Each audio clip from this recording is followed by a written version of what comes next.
make an announcement before it comes on, guys. Sit tight. Okay, that's got to be louder, right? That's not enough, man.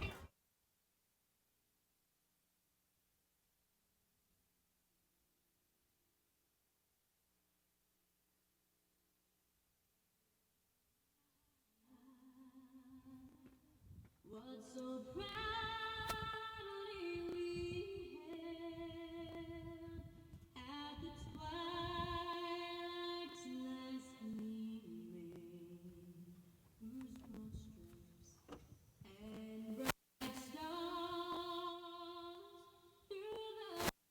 perilous path. And against red glare, the bombs bursting in air gave proof through the night that our flag was still there.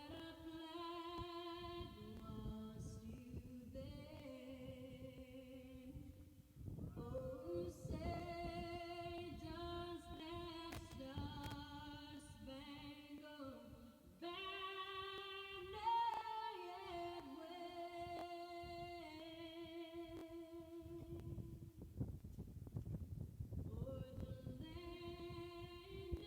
o'er the land of the free and the Leo, take your time. Hello and welcome to day 2 of the SLC playoffs live on the Lacrosse Network. Today we're seeing the D2 boys in action with Concordia taking on UC San Diego in a rematch from an earlier season matchup that Concordia took 13-7. And we actually broadcast that game, and the score doesn't exactly indicate how close the game was.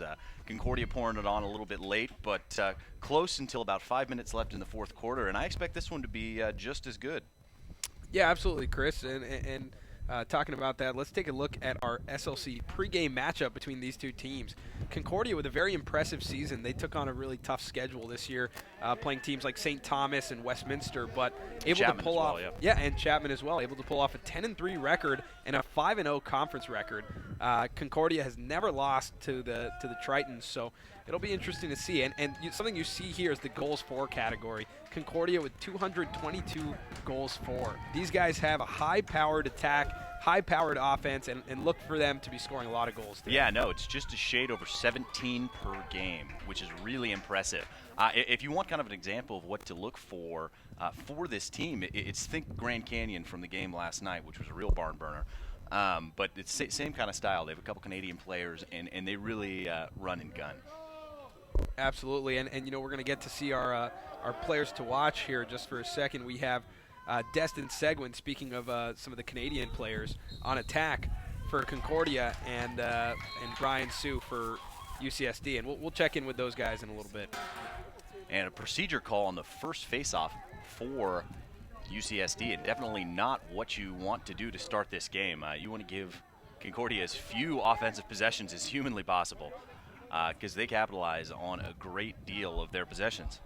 Yeah, and like you said, the last time we saw both of these teams match up, it was a lot closer game than the score indicates. They were going back and forth until the fourth quarter, and UCSD, they have to do the same thing they did in that game, which is start putting the ball in the back of the net real early.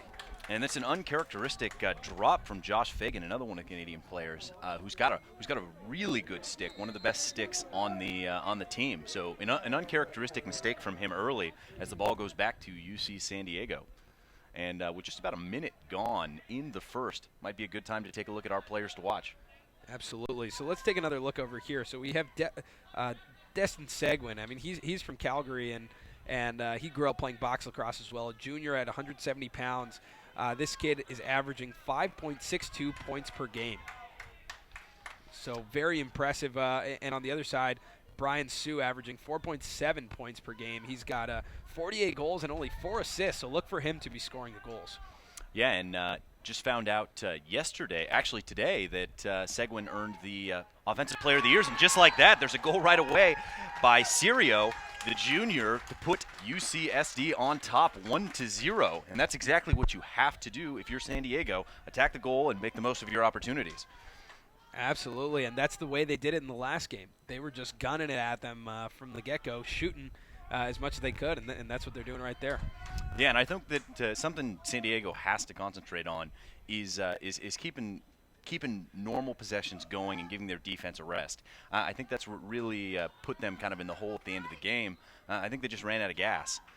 They've got a lot more depth, not necessarily in numbers, but definitely in talent for Concordia, who's been kind of a regular national caliber powerhouse from the SLC. Absolutely, and there you see Turner with the ball, another one of those high-powered attackmen on Concordia. And those three guys, Fagan, Seguin, and Turner, those are definitely, it's probably one of the best attack lines in the MCLA D2. Absolutely. And the thing about it is you can't leave any one of them alone. And there's a look inside, and that's a big save. You don't see Seguin miss very many of those, so huge save for the defense. And there you see not getting the 5 seconds to get back in the cage, one of the new rules for this season. That was as close as I've seen someone get an open goal shot there. Three dark shirts in there in the middle, and finally picked up by Seguin. And fakes on fakes on fakes. Shoot, goal, Seguin. And a lot of offense so far, just like we talked about. We were going to see it, but Seguin, the SLC D2 Offensive Player of the Year, shows why he earned that honor. Yeah, and I mean, when you got 73 points, and it's such a balanced attack that's his 44th goal on the season, 30 assists, I mean, he deserves it. So that ties up the game right now, 1-1 with 12:28 left to go in the first quarter. And it looks like down there the attackmen are giving the defense some issues, and that's because we have a short pole who looks like he's looking to be locking off Josh Fagan. I like that. I like that call because Fagan definitely, of the three attackmen, the least fleet of foot. So the other guys definitely would be able to get away, I think, from their defenders on the lockoff. But Fagan, kind of a plant and shoot type player, with a deceptive first step, I think is the right move to shut off. And it looks like they took off that shut off. I think that what they're doing is they're running two poles on the face-offs, so that they can they drop a shorty back there to guard Fagan. Well, and that's what you see. It's the three face-offs that have happened so far. They've all been won by Concordia. The first on a procedure call. Here comes Summers down and takes the shot on the bounce, and just like that, it's 2-1 in favor of the number 1 seed, Concordia. Yeah, and again, we saw that set quite a bit last night in our D1 matchups, where it was a 1-4-1 set with the midi pulling up real high and just allowing him space to operate. There he goes down the left alley and just no slide comes, just pops one in. Yeah, and it's tough when you're so deep and you have such talented attack, but you can't leave them because if they get a shot in that close, it's automatic. Absolutely. So, I mean, look for Concordia to continue to do that. Pull a midi up high and dare the UCSD defense to slide from those high-powered attacks. Gordon trying to get that one. Pretty good defense from UCSD. Let's see which way this one's going to go. Going to stay with Concordia off of San Diego. It's Tablet bringing the ball in. Looking for the quick look inside for Seguin. Not there. Doing a good job of keeping their sticks inside are the defense of San Diego. Tablet moves to Turner, and Turner's very quick. Almost got Seguin on his stick, just a little bit outside. Ball down, and almost a ground ball. Looks like it's going to go down. Got to get the push there, and they do. Good call by the official. Have to call that one. And San Diego's going to get the ball and try and get something going on offense. And we haven't seen San Diego really have too much offensive time so far, but the time that they did have, it was pretty easy for them to score.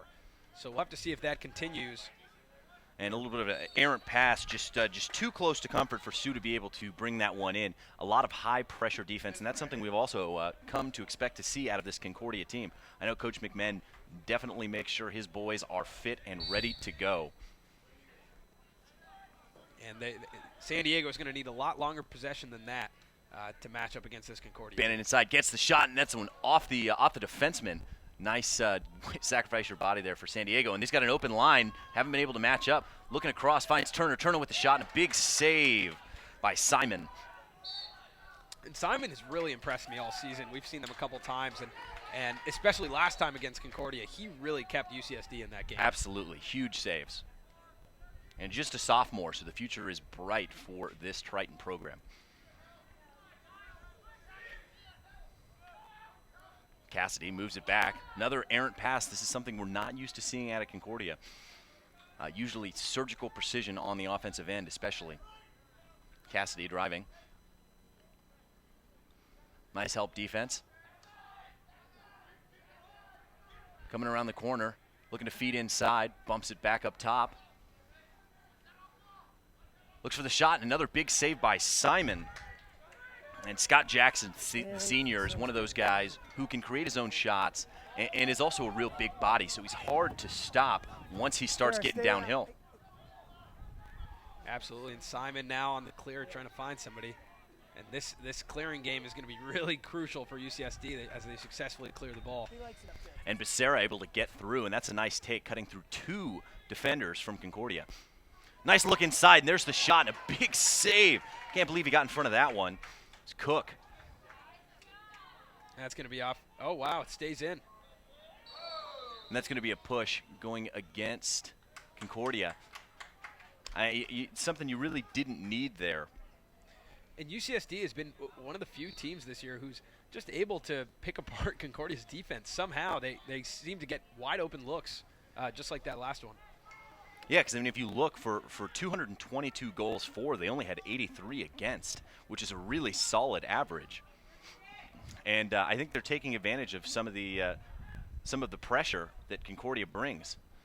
And Sue almost with the ground ball there, and it looks like that one's going to go out of bounds. Another kind of confusing line setup here on the field. Here you see the soccer lines, the football lines, and the lacrosse lines make it a little bit more difficult to see. Not quite as difficult as yesterday at UC San Diego, but definitely coming through. Making Sue think twice about that one. And now Fagan with the ball. Moves it over to Turner. Concordia subbing through the midfield. Getting their first unit back on. It's Bannon. Looks like Bannon moving it to Seguin. Back down to Jackson. Sorry, Mastronga. And taking their time here. I mean, they're most dangerous. Look inside, there's the shot, and what a goal.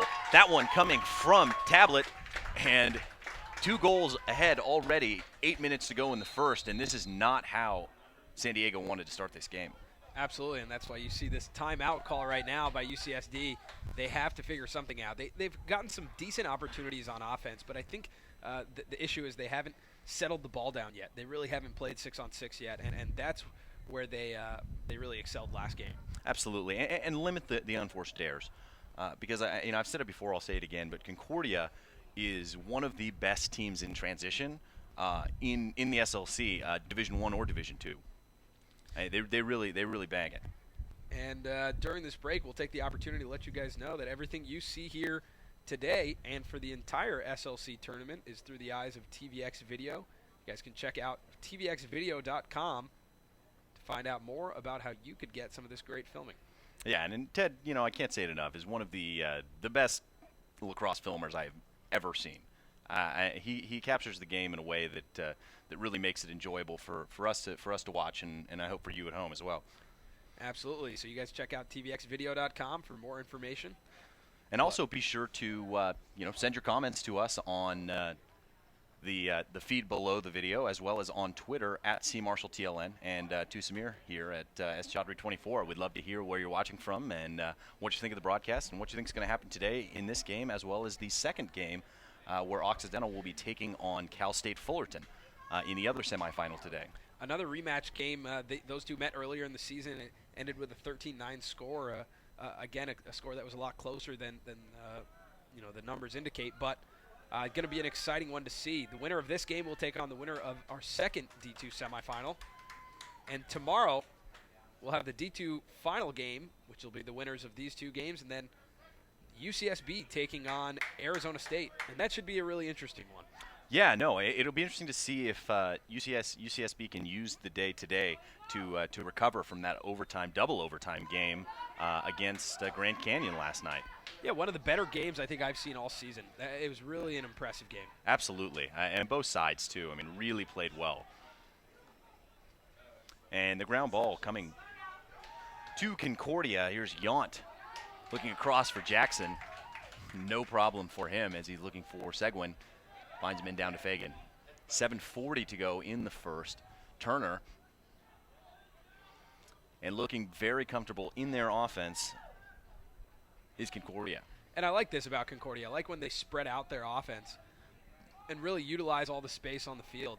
They have talented passers, talented stick handlers, so they can afford to do that. And another big save by Simon. You know Cassidy probably wants that one back. Right into the stick of Simon, who was in great position. Trying to get by Jackson. Deceptive speed for as big as he is. Definitely not going to beat him to the line. Well, he's back to Simon, and Simon just lets it fly. Nice wide open catch for Summers. Just moves it down, looking across the crease, takes the pass. Nice face out, almost got it clear. Good man-ball defense by the Eagles. And bodies flying all over the place on that end of the field as Concordia clearing the ball right back. Gordon bringing the ball across the midline, cuts into the inside, has an angle, and able to get his stick in the passing lane is Thomas. And that's what San Diego's going to have to do. They're going to have to pack it in tight and not let Concordia push this wide set and isolate them defensively. Got to defend as a unit to be able to keep these guys from scoring and maybe take a shot in the chest. The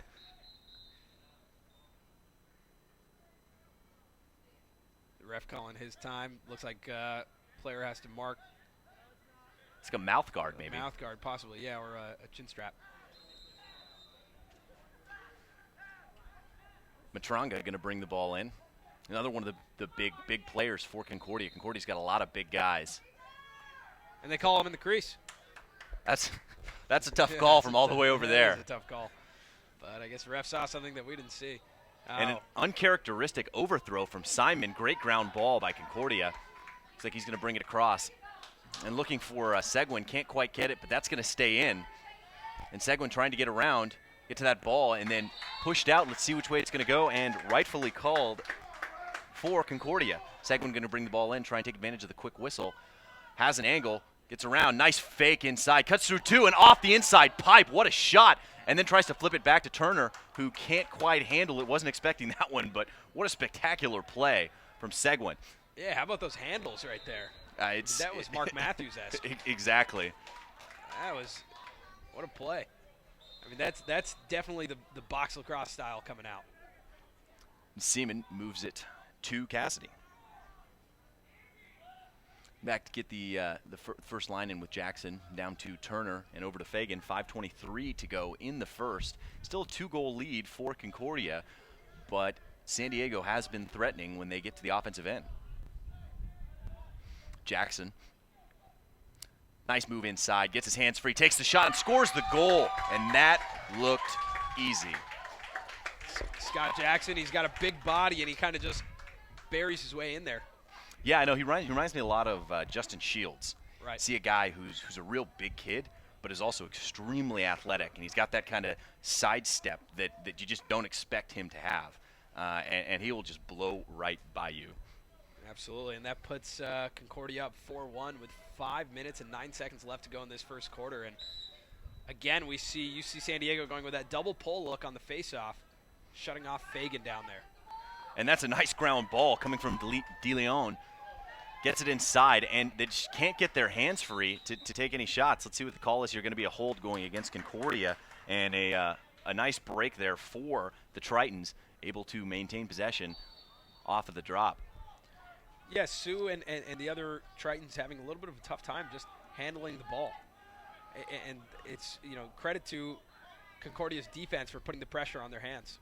Yeah, and that's something that, Coach McMahon, reigning Coach of the Year from a season ago, is telling his guys, You got to get in there and get on their hands, because you know that they aren't collectively the most talented group of stick handlers that they've played this season. And if you can put the pressure on them and make them make the mistakes, then you put yourself in a good position to win this game. Nice look inside, great stick, and a quick goal, just like that, up 5-1 as Tablet scores his second of the game. And that's a tough one. I mean, just honestly comes down to Concordia having better sticks right now. I mean, being able to handle that on the run inside and then finish it, that's just it's great stick handling. Yeah, and good distribution, because it's coming from guys that aren't their top 4 scorers even, aside from Jackson. I mean, you're getting 2 goals from Tablet early, and he's a guy that isn't the same on the scouting report as some of these other guys. And that's something we saw yesterday in the Chapman game as well, spreading around the scoring. But Chapman not able to come away with a victory yesterday against Arizona State. I mean, that's tough. I mean, you're not going to be able to beat a top-level D1 team in the playoffs only scoring 5 goals. That's basically what it comes down to. You limit a team like Arizona State to 7 defensively, that's a win for the defense. And you just need your offense to pick up the slack there. And looking more comfortable here in the offensive set are the Tritons, trying to get something going, stop the bleeding. Only down 4 goals, so definitely far from over. But if they don't get something going quickly, this could turn into a blowout. And Cook eats that one right up, and they're back on the break. Dropped by Concordia. Ball's still down, but you see some of those big bodies coming in, and some of the San Diego players look like they don't want to take the hit. Yeah, absolutely not. The Concordia players definitely have the size advantage here, and when the ball hits the ground, they're looking for blood. Yeah. But I mean, in all fairness, I mean, there's no dirty play out there, but they're definitely not afraid to get a little dirty and make this a physical game, using their size to their advantage. Summers moves it to Jackson, and back down to Seguin. And here's a matchup that I know gave San Diego some problems last time, is Turner, because he's so quick. And he gives up a lot of size, but sometimes it's hard to guard a guy who's a lot shorter than you, because you can't get a good push on his hip, and he'll roll right under your stick. Cassidy comes around the corner. I think he thought he had a little bit more room there. Nice pass across the crease, just misses for Summers. And I like what Concordia is doing here when they're dodging to pass. They're dodging, looking to draw a slide and there's find a great somebody check. inside. Picked up with the Indian pickup there. Yeah, That's a great great handle. ground ball. Cassidy looks inside. There's Jackson with a shot. Stick side high. Buries it for his second of the game, and that's a great shot. And Concordia pouring it on early with that pass right there to Jackson, and assisted goals. I mean, that's been the story of Concordia's success right now. It's just finding somebody, finishing it. Assisted goals are so key in the playoffs. When people have good scouting reports on you, if you can share the rock and find a teammate, you're going to be successful. Yeah, and Simon's got to go into this timeout and clear his mind, because he obviously has the ability to catch fire and stop these guys from scoring goals. But after 6 quick ones in the first quarter, he's got to go in there and erase the memory and come out ready to go. Want to let you guys know that if you are here at the venue, you guys can purchase the DVDs of all the games right here at the venue. The game copies are $25. You can also visit tlnshop.com after the conference tournament if you'd like to purchase DVD copies of the games. So anybody interested in that, that's where you go. So check out tlnshop.com after the tournament for DVD copies of the game.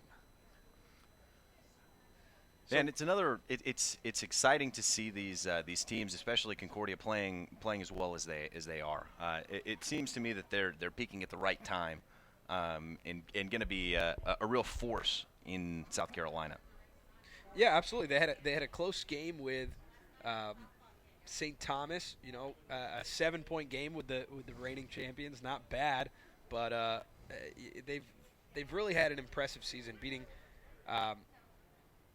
Cal State Fullerton 13-8, for their last regular season game, and just I think that you're right. I think that they've gone to the tournament now twice, and I think this year with the offensive lineup they have, I think they have a really good opportunity to go far. Well, and that's what they got to do. And you know, I know we talk a lot about their offensive ability, and you know, rightfully so. They've got some real talent there. But you know, I think you can't overlook how good they've been this season defensively. I mean, 83 goals over the course of 13 games is really impressive. Yeah, and Cook, their starting keeper, with a 64% save average. I mean, look at that. It's tough to score on him. Splitting time with Cody Cook is Kelly McMinn, who then has a 62% save average. So you're not losing a whole lot. Exactly. And that's something that also makes these guys so dangerous is their depth. And that's another face-off win for UCSD. That's 2 in a row. So definitely something they're going to want to try and keep doing. And that's good help defense. There's 2 white shirts going right away to the ball, and that's a push, and it's going to be going against Concordia. And you see some of the guys going down, and it's not even necessarily a bad intent. They're just giving up, you know, 4 inches, 40 pounds to some of these guys out on the field. We got a question here on YouTube from Avery Smith saying, "Hey TLN, who do you think the best player on the field is?" It's hard to argue with the league on this one. Right. Picking Seguin, he's got 74 points on the season.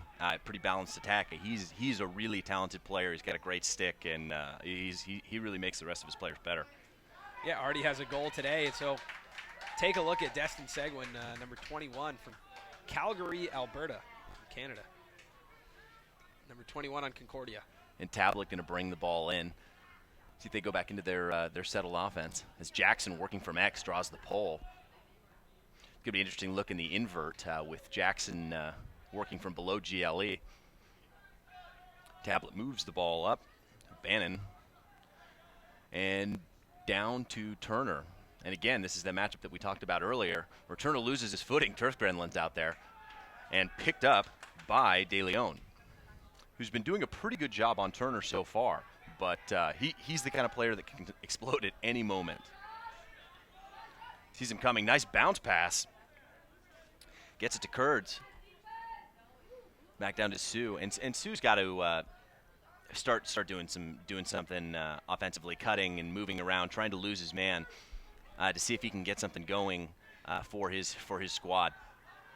And way outside shot. Pretty good juice on it coming from there, but not quite on the cage. You're going to have to make sure that those are hitting the cage to try and beat Cook, who's been saving a lot of them so far.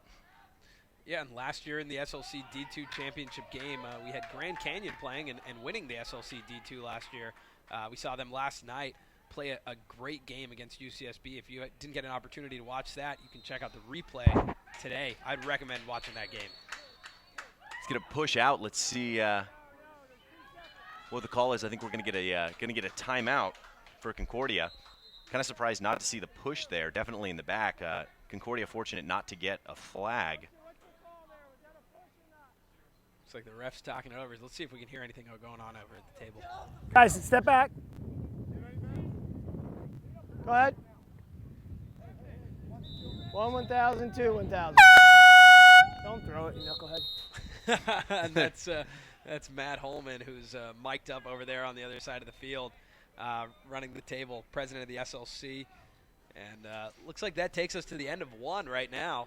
Concordia up 6-1 on UCSD. What do you think about the first quarter, Chris? I think Concordia came to play and is playing exactly how we'd expect them to play. And, I'm a little disappointed with how SD is playing. I mean, I think that they're better than they're playing. And, I'm hopeful that they'll come out after a break here at the first quarter and be ready to go in the second. Absolutely. I think they offensively, I think they're a little jittery right now. I think they have to relax a little bit and understand, hey, last time we played these guys, they came out with a little bit more confidence, a little more swagger last time we saw them. And I think they have to do the same thing. Exactly. I mean, because they definitely have the talent to at least keep it close. I think Concordia is a far more talented team, but I think that they've got some guys who can make some plays, especially in the goal. And you've got Brian Sue, they just need big games out of their leaders. Take some time to answer some questions here on YouTube. A question coming from Gordon Ashford saying he's new to this. Is this high school level or this is actually the MCLA, and this is D2 in the MCLA, which is a club collegiate division.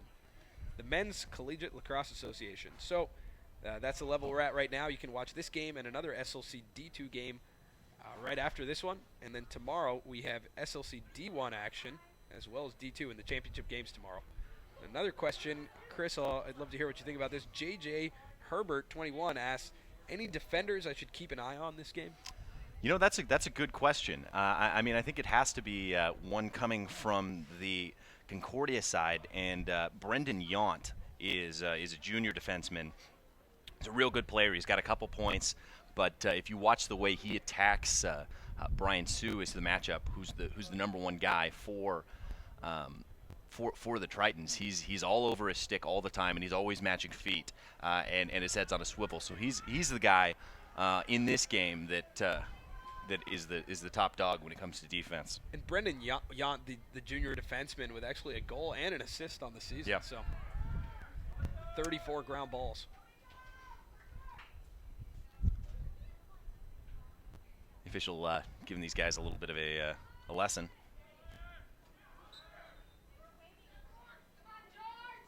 Definitely more competitive at the face-off X as the game has been going on. I know Concordia won the first couple pretty easily, and that's a great check from behind, staying on his hands, making it hard for him to pick up.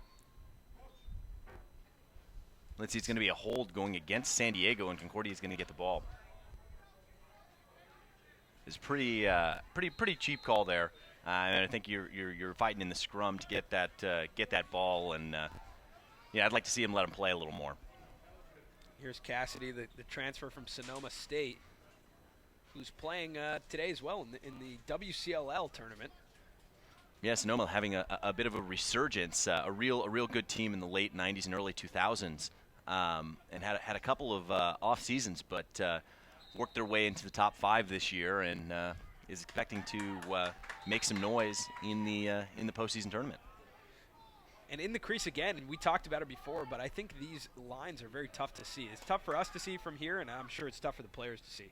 Yeah, because you see the women's crease, the 8-meter rather line, and the top of the 18 box from the soccer, all have kind of arcs there on the top, and it's kind of confusing. And that's a slash, and you see it gets one in the back, but doesn't get anywhere near the ball as he hits hits Asher in the shoulder, and then goes down. But definitely unapologetic with their checks are the Eagles from Concordia. And that's going to be a 1-minute penalty for a slash going against Nick Adam, the junior. This will be our first opportunity to see the extra man unit for either of these squads, and a big opportunity for SD to get on the board here in the second quarter. Yeah, and SD, this is a place where they found a lot of success in the last game. So look for them to especially push this left side, which is where they pushed last time. Looks like a little bit of a different set. They're in a 1-4-1 set right now. Not something we've seen from them before. Just to bring you up to speed, actually, we were just talking about Sonoma State. Sonoma State taking down Cal Poly today in the WCLL semis, 6-4. Wow. A little bit of a closer score than I expected. Yeah, definitely. Cal Poly having a little bit of an off year for their standards after going to the national championship last season. It doesn't look like they're going to make an appearance this year. And Concordia coming down shorthanded into the fast break and not afraid to shoot it. There's the shot and the goal by Seaman, the senior, his 4th on the year. And with the shorthanded goal puts them up 6, and that's not what you want to happen when you're man up. Absolutely not. That's it's tough. We were just talking about a defenseman to watch on the Concordia sideline, and I think Seaman is definitely another one to watch. But UCSD, I mean, that takes a lot out of your momentum when you're man up and you give one up to a defender. Especially in something like that, because it's just a bad pass. You're not taking your time, you're not setting your feet, and you're missing your mark, and it costs your team a goal in an opportunity when you really need to make up some ground against this very talented Concordia team. And that's going to be a hold going against Concordia, and SD's going to get the ball. Some other news from around the MCLA. D2, University of Nevada, Reno taking down St. Mary's 11-10 in the WCLL D2. That's a big win for that program. Big win for Nevada, Reno. They've had a fantastic year this year, only dropping one game in the conference to Humboldt State, who's taking on UC Santa Cruz in the other semi-final game, and those two will the winner of that game will play UNR in the championship game tomorrow. And that's going to be an off-ball flag going against Concordia, getting a little chippy in the crease right now. Oh! Cookies! There Jack it Coyne, I is. hope you're watching. That's a big-time check coming from the defender we said to watch, Yant, and on Sue, who's got a pretty good stick, but definitely getting a little chippy on the inside. Not something you want to see if you're Coach McMinn, seeing your boys give up cheap flags like that one. Another man-up opportunity here for the Tritons. They're going to go back into that 1-4-1 set. They have to capitalize on this one right now. Or at least not get scored on. Right. And back into the same set we saw them come out in. Here's Sue, and definitely be on the lookout for him to try and take a righty shot if they can get the split going. And there's the shot, and that one looked like it went in, but stopped by Cook. And they're back on the break. Is Seaman out running for the Eagles? Sorry, that was Laguerre. Back down to Fagan and over to Turner. And they're going to try and wait this out. Another 25 or so seconds on the penalty. And they've got to start doubling here, see if they can get the ball back. Otherwise, they're just going to sit there and wait for the penalty to end. 11:20 to go in the first half. The 6-goal lead for Concordia over UC San Diego. And we got a comment here from a Biola lacrosse player saying Concordia is playing like they did against us. They're really controlling the game. Yeah, they absolutely are controlling the game right now. They're playing at their own pace. They're able to exploit what they want to exploit, and if they continue playing like this, I think they'll have some success going into tomorrow's championship game. Absolutely. Matronga coming in, and I saw Quickle on the field in the midfield. There's Matronga trying to get his hands free. Looking to take the shot, does, and a big save by Simon. And that's a step in the right direction for the SD goalie. And another problem that we've seen is Concordia is so aggressive on the ride that San Diego's having a lot of trouble with the clear here. And Simon's going to walk it up. 10:20 to go in the first half. Still a 6-goal lead for Concordia, who came out really hot. But San Diego doing a much better job of keeping it close in the second quarter, aside from that errant pass from Simon. But only 2 goals so far in the second quarter. So a little slower than the first quarter, but still going to have to stop them from scoring if they want to try and get back into this game. And those type of errors just can't happen if you're UC San Diego. You can't give up the ball on a clear. You can't. It's basically no unforced errors. And there's Jackson, gets inside, takes the shot, looking for his third of the game, and that's something from Simon too. He makes a really good play on that save, and then throws the ball away. So I mean, you can't waste good plays if you're San Diego. Looking inside, takes the shot, and there's a quick goal again coming from Gordon, the senior D midi. So again, more goals from Concordia coming from unexpected sources. It's only his 10th on the season. And it seems like Concordia's having it's not very difficult for them right now to dodge to the middle of the field and get inside. Gordon, not only did he beat his man top side, but he was able to get 8 steps closer to the cage then without a slide coming. Exactly. So if they're able to continue doing that against UCSD, it's going to be a long day for Simon. Yeah, I mean they're gonna get at least to their season average of 17 goals. And there's a heads up play, reaching the stick out is Gomes. Able to get it. Maxwell's on the run for Concordia. Nice look inside, and this might be a shot for Seaman to get number 2 on the day. Takes the shot and scores the goal as he's falling down. Top shelf, stick side, and Seaman has 2 goals on the day, his 5th of the season. And just like we mentioned right before this, Seaman able to get way too close to the keeper. I mean, there's got to be some help coming to stop that. He's coming right down the middle of the field, and it's not like he's going down the alley or anything. He's coming right down the middle of the field. They have to be able to stop him or at least slow him down. Yeah, exactly. And I mean, I guess if there's one guy out there on the offensive side that you want to let take the shot, it's him. But he's already got two now. Yeah. So I mean, it's he's not afraid to shoot it. Another face-off win for Concordia. That one picked up and getting some physical play out of the Tritons. And on a rope, and that's exactly how you do it. As Martinez brings the ball in, looking for Seguin rather, gets his hands free, draws the double and opts to pull it back out, and that's a heads-up play. No need to force it here. You're up 8 goals, and there's the shot, and there's a big save by Simon. That one had the front corner written all over it, and that's going to be a hold going against Concordia, and the ball's going to stay with San Diego after the big save by Simon. Looks like might be an interference call, which will be a free clear for San Diego. 8:51 to go in the first half. San Diego digging themselves a pretty good hole here in the first half, down 8 goals. Nice look inside. There's the shot and the goal, and what a handle coming from Becerra. That's a fantastic goal from San Diego, and they need more of that. Absolutely. That was a great look inside, a great finish. I mean, that's something that San Diego did a lot of against Concordia in the first game that they played, and they have to get back to that. It looked like he was really comfortable there feeding the inside. So just getting back to being comfortable on offense, taking it 1 goal at a time, that's how they're going to get back into this game.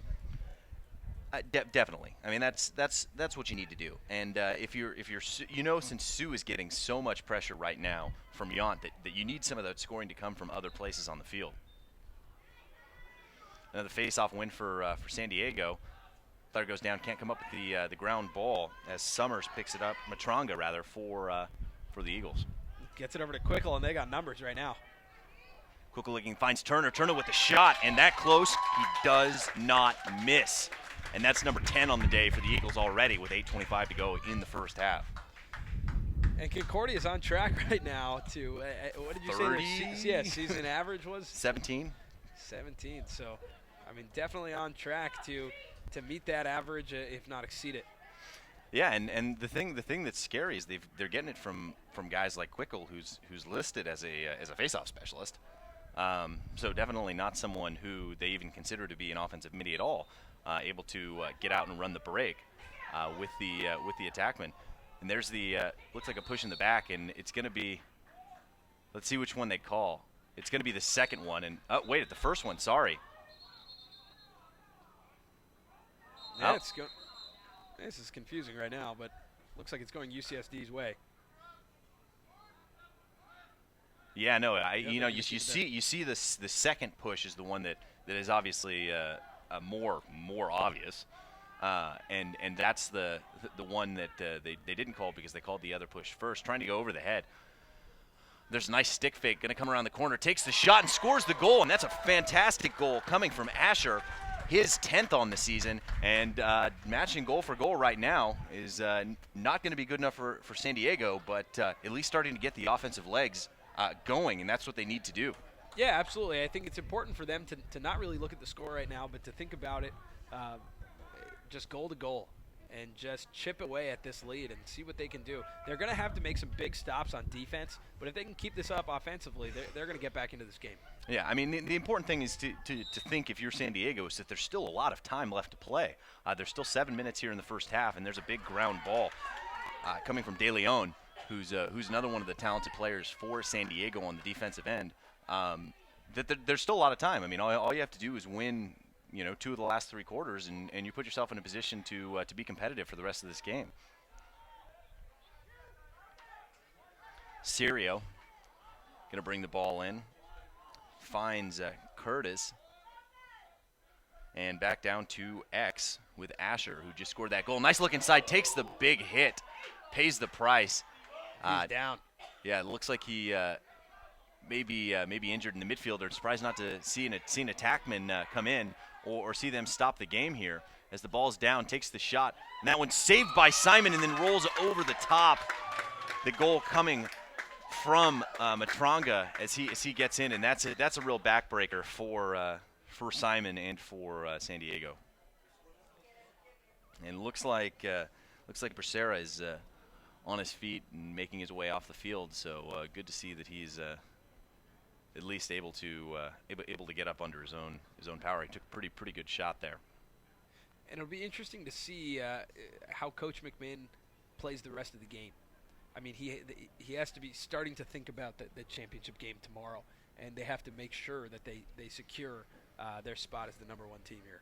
Absolutely, and I mean, I think that they're definitely in a position now to coast comfortably for some of this game, but they've got to continue to play well. I mean, if you rest on your laurels even a little bit here in the second half, and then come in flat in the championship, Fullerton or Occidental could come and knock your hat off, and that's definitely not what they want to happen.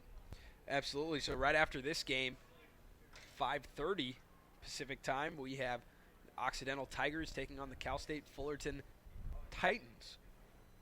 So that'll be an interesting game. Cal State Fullerton. A lot of orange. Yep. Going to be on the field. Cal State Fullerton beat Concordia last year to go to the championship game. And that was a real fantastic that game, was one of the overtime better games. Yep. And I remember Costanzo finishing that one off with a great goal up the left side. And there's a win to himself. Still having trouble with the ground balls are the Tritons. They're having a lot of success at the face-off X, and just a lack of communication there on the man ball. And Gordon going to bring the ball in, takes the shot, and that one just off the mark. I'd kind of like to see Concordia slow it down a little bit, try and take some of this time off the clock rather than going directly to the cage on some of these shots. But again, some of these guys probably don't see the field as much as they'd like during the regular games of the season when they're not up by 8 goals. So definitely want to try and get their points. We haven't heard a lot from some of the main guys on Concordia. Fagan and Seguin. We really haven't heard much about them. Yeah, and that's one of those things. It's if they've been quiet, there's no real reason to take them out of the game, because the guys that are hurting you are the midfielders and across the board. And there's Jackson takes a shot, and that one off one of the defensemen and right to Simon as they go back into the clear. It's Tolson looking across field. There's De Leon. 6 minutes to go in the first half, and back to Simon. And Simon's got a pretty good stick. He's got to take his time, set his feet, and make sure he's getting it at the guy that he's trying to find. As bounces one over to De Leon, and De Leon by his man, Seguin, and then almost an offsides call. Heads up play by Summers, staying on just a little bit as Turner went across the midfield. Here's Sue trying to get his hands free, takes the shot, takes a little bit of a hit there. I think he heard the footsteps coming and wasn't able to step into that one. But a possession shot, and they're going to need to continue shooting if they want to score any goals. And Concordia's defense is doing a great job of just that. If a UCSD player is shooting, whether he's scoring or not, he's paying the price. Yeah, and that's something that Concordia definitely wants these guys to think about. Even if you get your shot, and that's another fantastic check. And this one coming from Laguerre, who is not their number one guy, but able to get up a great ground ball and draw the flag after a fantastic check. There's Tablet, moves to Turner. Turner inside, looking for Seguin, can't come up with it, and it's going to be a dead ball as we get the flag here going against San Diego. And you see, even though Seguin didn't catch that ball, Turner is still so comfortable throwing it to Seguin when he's got a defender draped over him. Absolutely, and we've seen that. We talked about it last night with Grand Canyon, with a lot of the Canadian players who are used to playing box lacrosse, which is a much more condensed game. There's people all over your stick all the time, and you're going to have to catch it in traffic and finish without moving very much, moving your arms very much. And it's going to be a 1 minute slash going against Jason Ma for the Tritons. This is our first look at the extra man unit of Concordia, and they're very dangerous in this set. And there's a nice stick from San Diego to get that open, and then Jackson swims his own man. Picked up inside, ball still down. Simon's on top of it. And that's a good play on the ground ball. Simon coming out the back there. Not sure I like that call, but finds De Leon, who's going to be able to take this across himself. and get by Seguin. He's got some time. Gonna want to try and wait this out. Nice look inside. Comes around the corner, nice fake, and there's the goal. And what a shot coming from Asher. That's his second in a row, and that's just a real heads-up play. He catches it inside. A little bit of a head fake, gets his defenseman on his heels, and buries it very coolly on the doorstep. And was SD man down there when they scored? They were. Yeah, that's impressive. I thought that was, we've seen 2 of those man down goals now, and I think it's just attributed to it's such an awkward set. If you're on defense, you really don't know exactly how you're supposed to play that. I don't know a lot of teams who practice man-up defense. Yeah. So it's a little bit awkward when that happens, but both teams able to capitalize on those situations, and impressed with that goal by San Diego. And there's Hirsch winning the faceoff, and he had a huge game against Concordia earlier in the season. So look for him to try and get something rolling. He's been playing very well at the faceoff X for the Tritons, and definitely some swagger back for San Diego, and that's exactly what they need right now. Here's Sue. Moves the ball up, able to pick that up. Fortunate play from Quinn. And Quinn trying to get by his man, gets the quick double. And taking their time, back to full strength now. And now switch up on the defensive end is Adam, sticking with Asher after his success, and getting a lot of pressure. Zane Curtis, the freshman. Pretty big kid trying to get his hands free and takes the shot and scores a great goal off stick low. And 2 in a row, just like that. The lead is cut to 6. And that's as close as it's been since early in the first. So San Diego definitely getting some momentum here, and Coach McMinn wants to talk it over. Yeah, absolutely. I mean, look at that. You're talking about the freshman right there just coming down, and they just kind of got their swagger back. And that's shooting. And that's all it takes. I mean, you look at the San Diego team that's playing right now, as opposed to the San Diego team that's been playing for the last 10 minutes, and it's night and day. We saw a little bit of this in the Chapman Arizona State game yesterday, where different teams would show up on both sides for each quarter, and for San Diego to have a chance to win this game, they need to have that for the rest of the game. And that's what kept the game so close in the early going in their first matchup this season. So we got a comment here on YouTube from JJ Herbert 21 saying, TLN, this is my first year playing lacrosse. Our coaches make us ride very hard and aggressively. I noticed that both teams aren't riding very hard at all. Is this normal to see? I think really what we're seeing here is, I would be a little bit cautious to ride too hard if I was San Diego because of how good Concordia is in transition. Yep. If you get beat and you give them numbers and you give them too many 2-on-1 opportunities, then it's a sure shot goal. So I think they have to play a little bit cautious. They have to be sinking back a little bit and looking to play more 6-on-6 settled rather than really play them in the transition game. Yeah, and aside from, Cassidy's got 32 points, but aside from Jackson, the vast majority of the scoring for Concordia comes in from the attack. All right, and we're going to check in with Matt Holman, SLC president, right now, and see what he has to say. All right, guys, I don't know if you caught that, but right at the timeout break, we had a stick check going on White, and the player mistakenly touched his stick after he was asked. So that's a flag down. It's a 1-minute penalty on sportsmanlike conduct on Concordia right now, on Concordia. So we'll start right now, and UCSD is man up. And if you ask me, that's Fagan on the call there, and I know in the last game he had a stick penalty go against him. So it may be more of a heads up play than a mistake, if I had to guess. But either way, Fagan's going to be sitting down for 1 minute unreleasable. And this is a big opportunity for San Diego to try and get 1, maybe 2 back, since it's an unreleasable penalty. And a great job by Seaman playing aggressive right there on the man down. I mean, that's exactly what they needed to do. I thought he did a great job there of going out on him and not giving up on that ball. And here comes Yount into the fast break, and we've seen them score man down, and they're definitely going to try and do it again as they get it inside. And good defense from San Diego. That's a heads-up ground ball.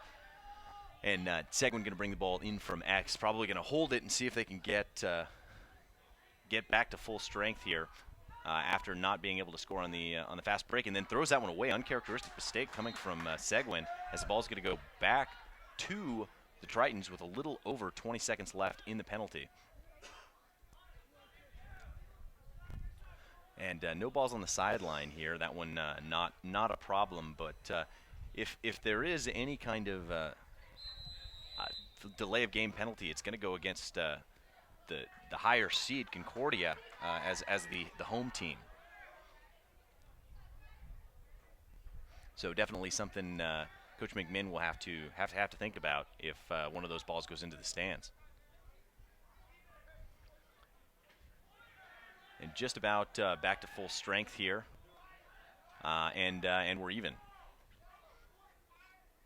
And unfortunate there that San Diego really didn't get an opportunity to exploit that man-up opportunity. Yeah, I mean, they were fortunate not to get scored on. Honestly, they had a fast break, and they had a couple of really good sticks inside. And there's a nice look inside, and huge save by Cook. Looked like that one might have hit him in the gloves, but another good look, and that one just over the top of the extended stick for San Diego as Gordon picks up trying to pick up the ground ball. The ball's still down, and looked like a hold to me, but no call as San Diego picks up the ground ball.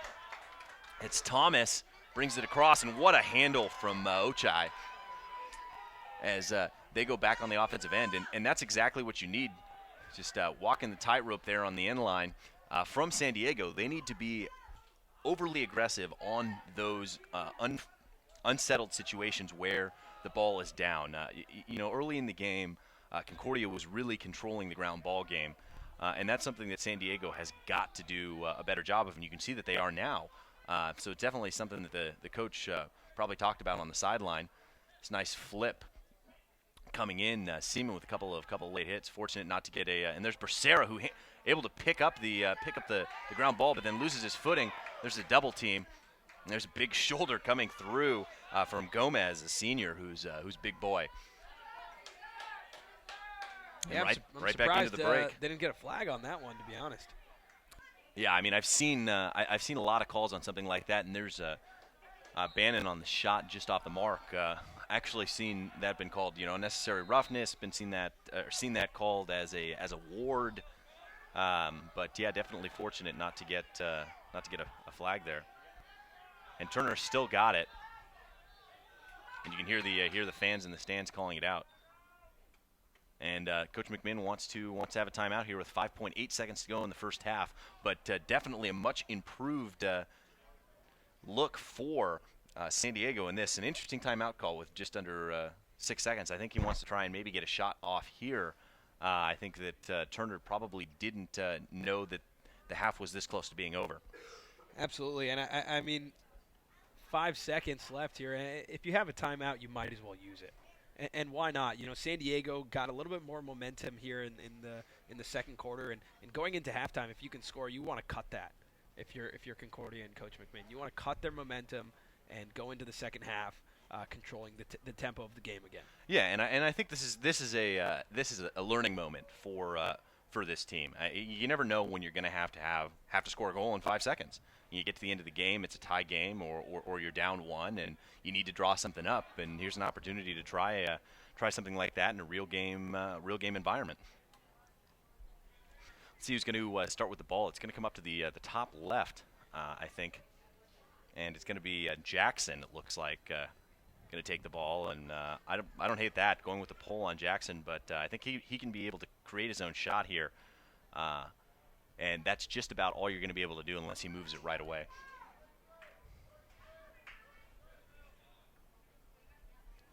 Jackson has had quite a game today.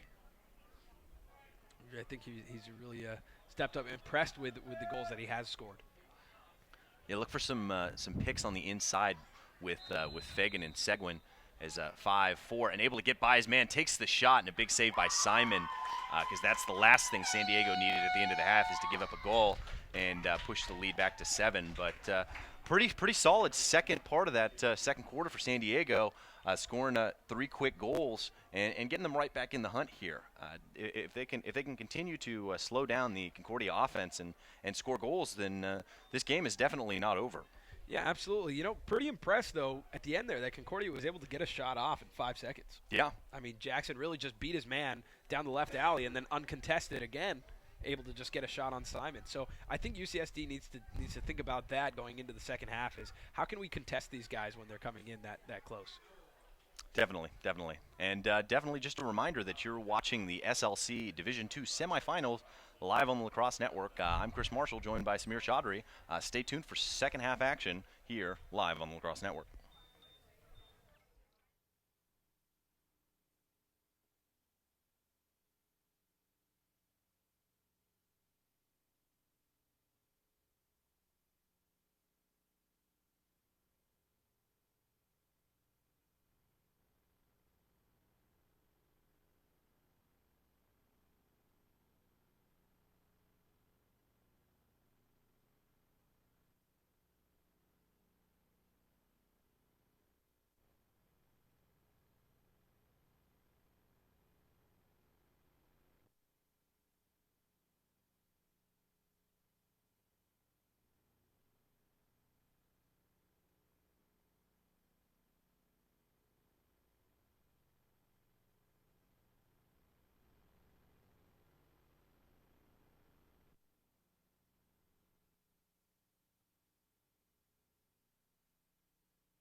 All right, welcome back to the SLC semifinals on the D2 side, live on the Lacrosse Network. I'm Chris Marshall, joined by Samir Chaudhary, and just about ready to get underway.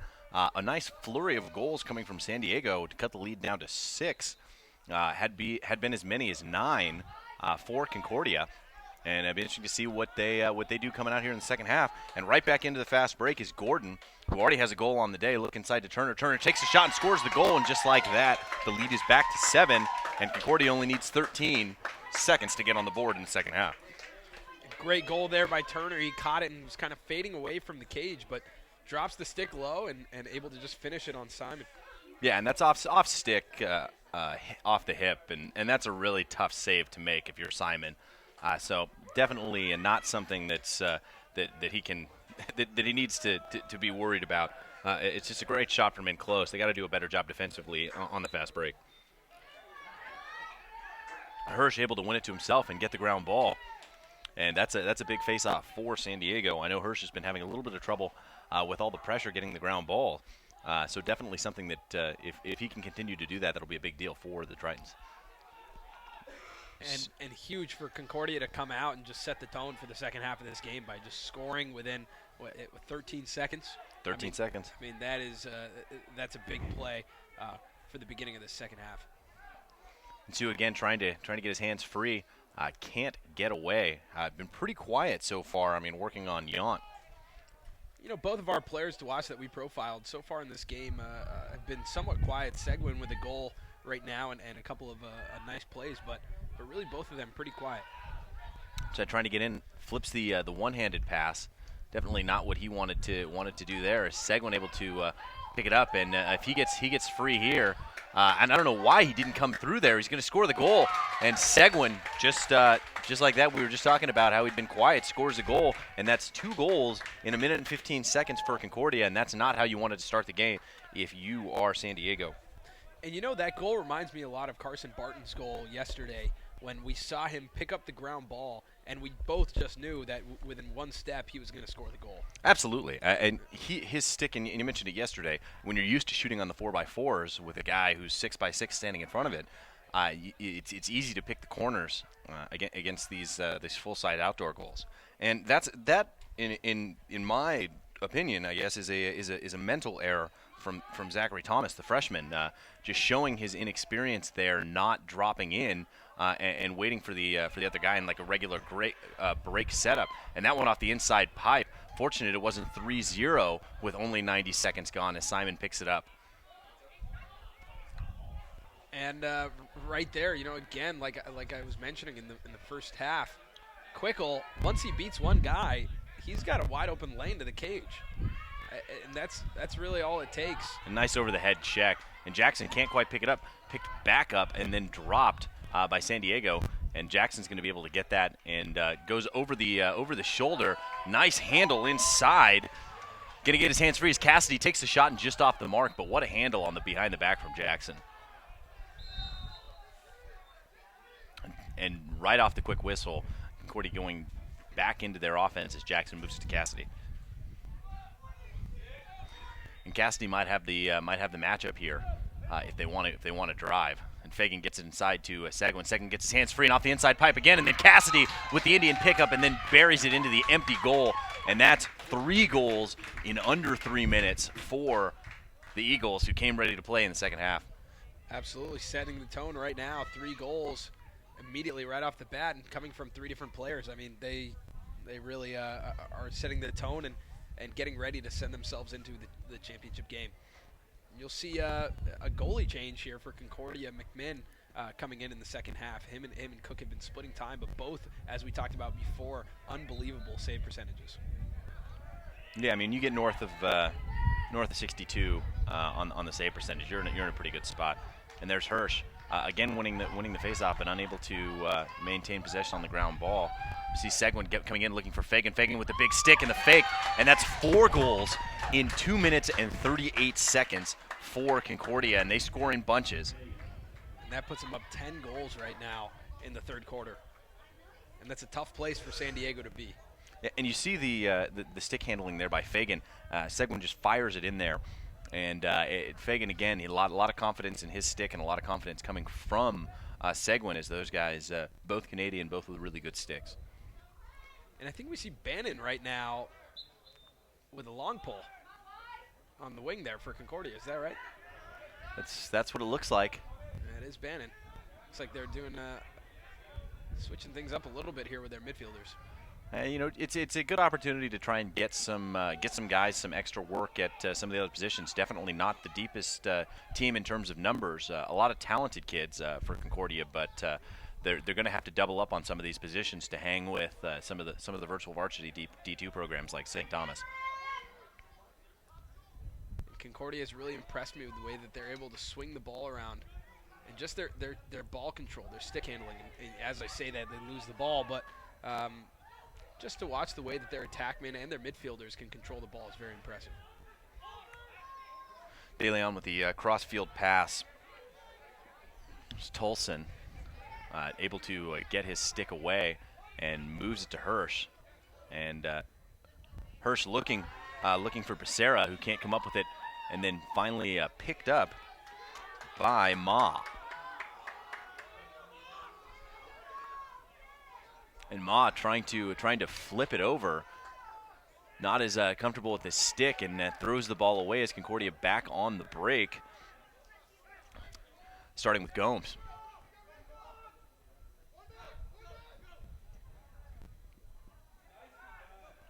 Just coming up is Yount, not afraid to take it across. Again, we talked about him earlier. 2 points on the season, goal and an assist. Just swings it into the attack. 10:44 to go in the third. Already with 4 goals in the quarter, Concordia going right back into their offense. And there's Seguin, not going to be able to run that one down, but diving for it, still selling out, even though they're up 10 goals not even halfway through the third quarter. And it looked like San Diego was making some progress at both the defensive and offensive ends of the fields at the end of that quarter, and unable to build on any of that success here in the second half. Curtis coming in, looking for that pass across, takes the shot, and a big save by McMinn on the big-time shot from the freshman from San Diego. Good to see freshmen getting involved here for the San Diego program. And Curtis trying to get his hands free, loses his footing coming around the corner, but would have been able to get a pretty good shot off. And what a pass right on a rope to Matranga as he's coming up the field, has his defenseman turned inside out, and I think looking for Seguin there. Seguin wasn't expecting it, and Simon eats it up. There's De Leon, 9:30 to go in the third quarter. As De Leon brings it up, you know, one of the freshmen on this program, one of 9 freshmen on this program. And the midi back, good awareness coming from Thomas up the field, takes it across and able to move it to Sue. And again, that's good play from San Diego, able to get that clear going pretty comfortably, which is something they had a little trouble with earlier in the game. Here's Sue, looking to work on Yount, try and get his hands free. Nice help defense. Draws the double, and then good stick by Concordia, able to get it in there. Nice man ball by San Diego. You're going to get a push in the back. Again, going against Concordia. Trying to take advantage of the quick whistle, and drops into his shoulder, gets the flag. Pretty soft flag, but definitely a big hit. Going against SD, and Tablet's going to pick up the penalty. See what the call is here. It's going to be looks like a push with possession. It's a 30-second technical, so not a high hit. Only going to get the 30-second penalty here. But pretty close call on that one. It looked very close to shoulder. I mean, they're a little closer to the action than we are, obviously, but looked pretty good from up here. And see another look at the SD extra man unit, unable to capitalize on their last two tries. In fact, giving up a goal on their first one. See if they're going to be able to get anything going. And with these 30-second man-up opportunities, they have to get something going quick. Exactly. I mean, they have to have a set play ready for these for 30 seconds and for a minute. And McMahon eats that one up and goes right back into the break. I mean, you see this out of a guy like Seth Gordon, who's a deep midi, who just starts running when they shoot it, and then takes the shot, and that one off the mark. Pretty ambitious shot. Already has 1 on the day, 10 on the year for Gordon. but nonetheless taking the shot there because they're going to let him have it and not come off any of those attackmen. And San Diego takes a timeout here, and probably a smart one. They need to figure out something defensively as Concordia has the ball. They have to be able to handle sliding to the ball, basically. I mean, when somebody gets beat topside, they have to have help coming. Now, I wouldn't hate to see them move into a real tight zone.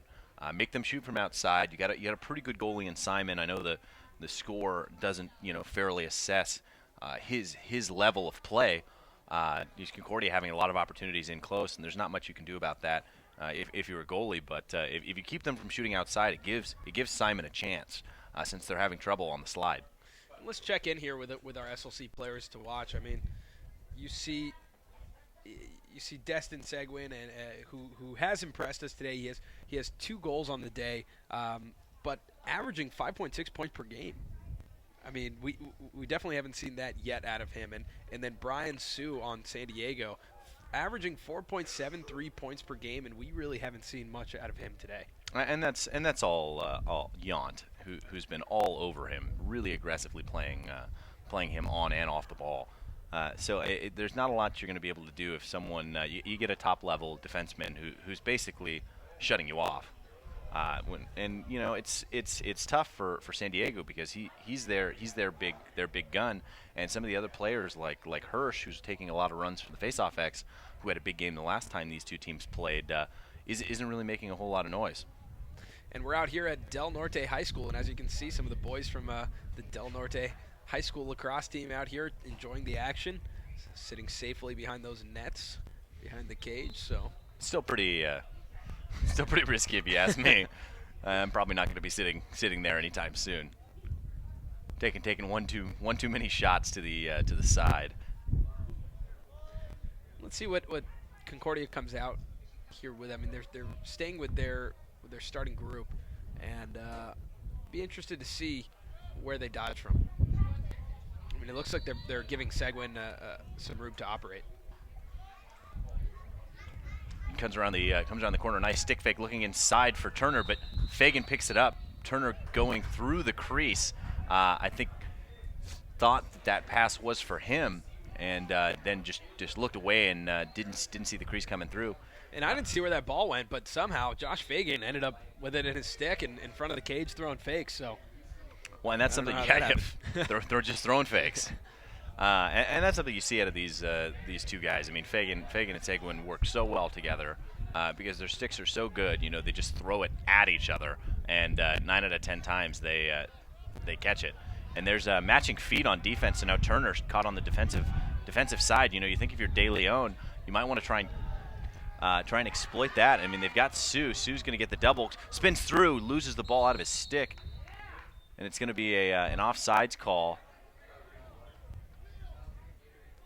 Let's see what this one's going to be going against Concordia. Then the flag down. I didn't see the flag on the field, but going to be a 30-second technical going against Turner. And it looked like they had a third guy down on the offensive side because I knew that he was matching feet when he went across. But must have had another player come across. And another look at the extra man unit for San Diego with 7.5 to go in the third.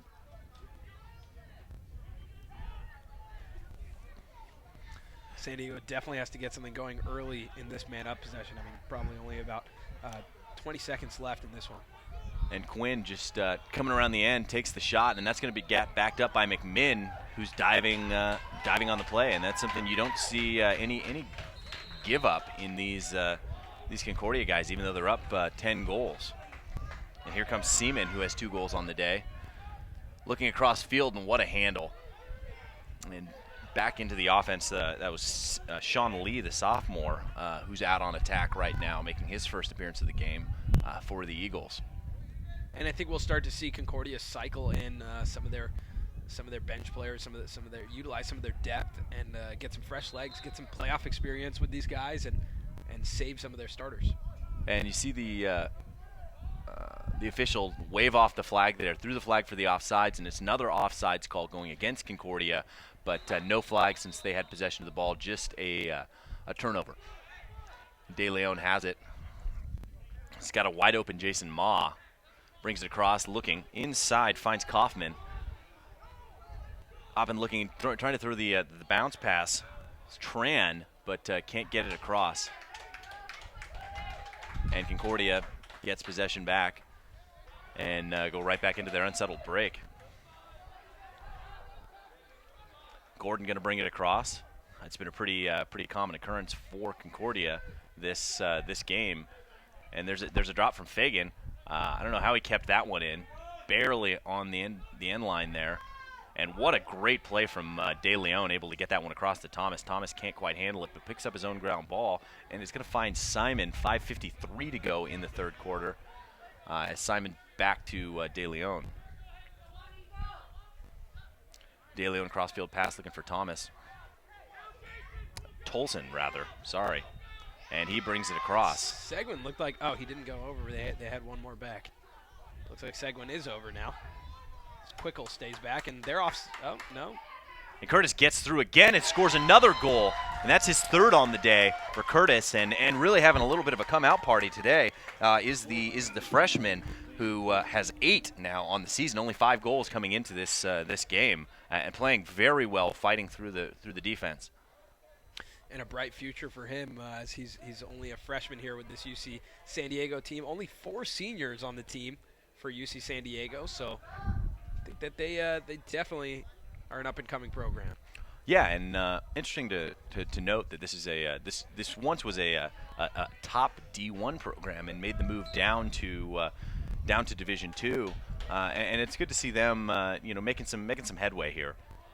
Been a little bit of a doormat the last couple seasons, but good to see them back making their way up the Division II ranks. Here's Fagan. 5 minutes to go in the third quarter. Goes the swim. Nice defense. I don't know how he keeps that in his stick. Finally loses it. Ball's up. And it's going to be another crease violation for Concordia. And Hirsch, taking advantage of the quick whistle, brings it up. And that's something that San Diego's got to continue to do.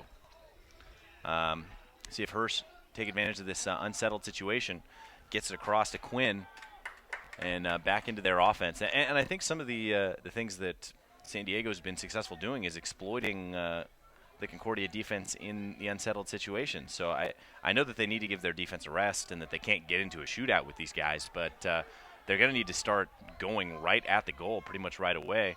As Quinn going left gets his hands free off the pick and off the pipe. What a shot. That one didn't look like McMahon ever saw it, and that would have been another big goal for San Diego. Oche looking across, has his man, can't quite come up with the ball as Kaufman, but another good look inside and a goal that they'd scored before when Becerra had the same look twice earlier. It's Bannon back with his short stick, finds Jackson, who's working from X. Under 4 minutes to go in the third now. Still a 9-goal lead for Concordia. Matronga has it. Looks like this is the matchup they want to try and exploit. Giving up a lot of size is Hirsch. Or Becerra, rather. Back up to Tablet. Tablet working on the pole. Nice cut inside, but good defense on Tablet to keep him from being able to make that pass. And there's a great shot. Nice handle coming from Bannon, and then buries it off stick high. And nothing you can do from 4 yards out if you're Simon on that one. Yeah, that's a tough one. I mean, again, assisted goals. Concordia has done a great job with their assisted goals all day. And definitely Tablet, they're dodging down the right side and looking back to the backside, finding Bannon, who just has time and room to just catch and shoot, place that where he wants to place it. And very impressive quarter for Concordia. Already 5 goals. Third quarter isn't even over yet. It's just under 3.5 minutes to go. And the way they're playing now, I mean, they might score 2 or 3 more goals. And if you have a 7-goal quarter, it's really going to be tough to keep from getting blown out if you're San Diego. And you know who's been And there's Turner with the handle off the great feed, buries it, and that's Seaman, who's got 4 points on the day. And there's no stopping in sight for Concordia, who is already at their season average with 3:13 to go in the third quarter. Absolutely, and as Marcus Turner was scoring, I was just mentioning how Josh Fagan has been quiet today. But even when one of your top players is quiet, if you can still put in 17 goals, more power to you. I Yeah, guess. exactly. It's hard to think that they're gonna have less than 25, even with some of their second unit guys, the way they're playing. Because I mean, you see even the disparity in the sideline. There's more guys on the sideline for San Diego than there is for Concordia. So there's still guys that they're bringing out who aren't traditional offensive contributors who are scoring goals. Guys like Seaman and Gordon and Quickle, who have 2 or 3 goals on the season from a team that averaged 17 goals, who are coming in there and making a real difference. And there's Curtis again, takes the shot, and that one off of Summers. And they're back on the break, and this is a dangerous position to be in if you're San Diego, as Summers by Tolson takes the outside shot and just shreds the top right corner. And it's these shots, it's nothing Simon can do about it. They're just really good shots, and that's 18 goals in 3 quarters for Concordia, and 7 already in the third. Yeah, and that play started with a behind-the-back pass from Jackson. The second one he's thrown today, and it's not like he's missed them. I mean, Yeah. he's landing those behind-the-back passes, so it's definitely impressive to see the confidence in their sticks, the confidence in their stick handling. So, and ball out, and it's going to be picked up by Seaman, but just popped up. Hirsch has got a line on it, can't quite pick it up, and that's been the trouble for Hirsch all game. It's going to be a hold going against Concordia. And Bracera's going to bring it in, down 12 goals. Bracera running right into Tablet. Tablet getting a really good check in there on the stick, but able to keep it in his stick. And it looks like that one's going to be off of Concordia with the touch off Gomez. And that's a heads-up play pushing Ochai out of bounds. And the ball's going back to Concordia with 2 minutes to go in the third quarter, already having scored 7. And they're going right back to work as Gordon brings it across. Down to Fagan working for Max. Interesting to see who they bring in now. Nice one-handed grab from Bannon. Down to Seguin. And he sees something, dives, and can't quite get the shot on Cage. And Simon's got to be careful because they're going to take advantage of the quick whistle. We saw them do this earlier. wow, I didn't see a delay of game there on White, but that was the call. Yeah, I didn't see what happened there at all. And unless he pushed Simon after the whistle. But interesting call there. Yeah, I'm curious where that delay of game call came from, but it must have been something we didn't see. And De Leon bringing the ball up. It's got a man back, and Turner matching feet again, steps across, and that's a break for San Diego, who, if they can, and then ball down, knocked out of the stick, and we're going to get another 30-second technical going against Turner. And another look at this man-up unit, who has been over so far today. They have been, and I think they have to go back to the sets they were running in the regular season. We're seeing them running a little bit of a different set here, and I think just get to where you're comfortable and exploit your 2-on-1 matchups here. That's what you got to do. I mean, and part of the problem is they've been having trouble getting the passes together, and they've got an extra man out there, and they've got some pretty talented stick holders in Curtis and Sue, and they need to try and exploit those matchups. Take a risk or two and get inside and get some shots on goal, because they haven't been able to generate very many shots in their man-up sets. There's Quinn. Seem to be dodging a little bit too much in man-up. They want to let the ball do more of the work against this Concordia defense. And there's Hirsch takes the shot, and there's McMinn in good position to get in front of that one. Try going to bring it in. 30 seconds to go in the third quarter. Brings it up, nice face dodge, comes across, switches hands. You'd like to see him shoot with the left hand. There's the look inside to Sue, and what a save by McMinn. Great look by San Diego. Sue gets the quick stick off, and Siemens off to the races. 16 seconds to go. Looking inside, and what a handle and a shot and a goal And that one from Cassidy, and that's 8 goals in the third, and 6 seconds coming down the field is all it took for them to score that goal, and that's a really good handle and a great finish, and that's what Concordia is really good at. And we talked about defensemen to watch. I think you got to take a look at Seaman. I mean, what a player.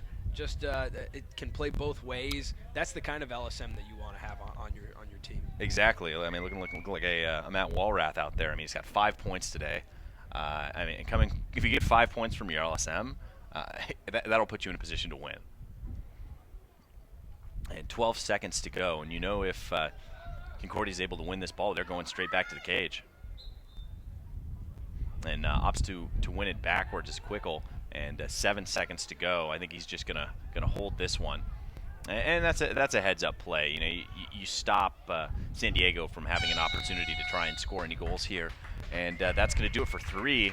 19-6. Concordia really laying it on thick here in the third quarter with 8 goals, and San Diego just has no answer for the high-powered Concordia offense. Absolutely, and I mean, at this rate, what do you think Concordia? How does Concordia play the rest of this ball game? I mean, I think they have to continue playing the way they're playing. That's their game, and if they try and change it, you know, you might get out of a rhythm, and that's not what they want at this point in the season and in the tournament. Absolutely, and San Diego, I mean, they've had a tough time breaking through this Concordia defense and had a tougher time stopping the Concordia offense. You know, only giving up 13 goals last time these two teams played, but you know, not the case today. Definitely not. Already 19 through 3, and on pace to score 25. So it's going to be a long ride home if they don't put the brakes on this Concordia offense at least a little bit in the fourth quarter. And at the end of 3, our score 19-6 in favor of the Concordia Eagles. You're watching SLC D2 semifinal action right here on the Lacrosse Network, and we'll be right back.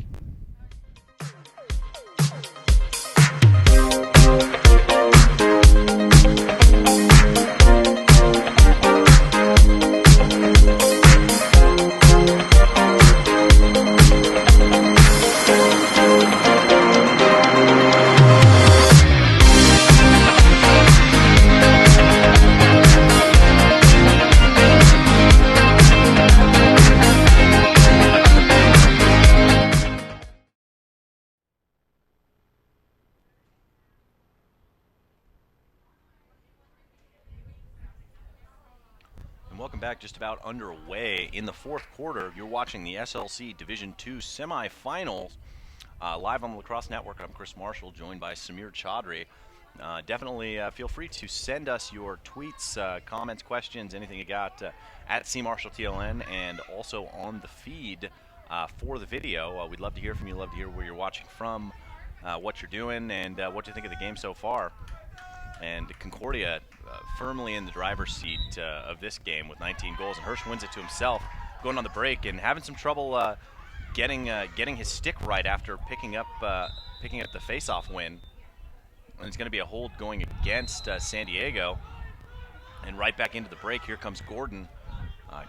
13 seconds gone in the fourth quarter. And Concordia right back into their offense as Turner has it, working on De Leon. And Turner up to Jackson, and getting a look at their first line guys again. Jackson and Summers and Cassidy, all who've been really instrumental in this game, scoring a lot of goals from the midfield. And I think that's something that if you're Concordia, you really need to build on going into the tournament, because you're going to need to score a bunch of goals through the midfield and not just through the attack, because you're going to run into some pretty talented defenses in the tournament. So if you can get your midfielders who aren't your traditional scorers really cooking, then you got a shot to make a deep run in the tournament. Yeah, absolutely. I mean, they have made appearances there before, and as an up-and-coming team, I think there's Summers with a great move. But they definitely have to find a way to make it further in that tournament, because they can compete with some of those top-level teams. And there's Summers. He's going to get a push on this one. As San Diego takes advantage of the quick whistle. and there's 3 white shirts there. Gonna need to try and do something as Asher gets his hands free and can't quite get the shot off. Good help defense. Moves it to Sue, and Sue again just been shut down by Yount. Here's Curtis, who's been the real offensive catalyst for the Tritons, trying to make something happen. Flips it off, dangerous flip. Gets it across over to Ma. Ma gonna try and get something going, moves the ball. And nice stick by Sue to keep that one on the offensive side, trying to get a little bit free, gets the switch, and I think that's the matchup they're gonna want to try and exploit as Ma loses the handle, and then drops it again, and then Sue trying to get in there, and Ma, and it's gonna be a slash, and then takes a pretty good hit from Curtis, who's one of the bigger players, and draws another flag. And that's going to be that was a little bit of a late call if you're going to call the hit on Curtis. The ref's going to talk it over here, to see what they come up with. Might be a taunting call, but it didn't look like much of anything coming in. And again, just 12:47 to go in the game, 19-6 in favor of Concordia, who knocked out 8 goals in the third quarter to really extend their lead. Let's see what the call's going to be over here.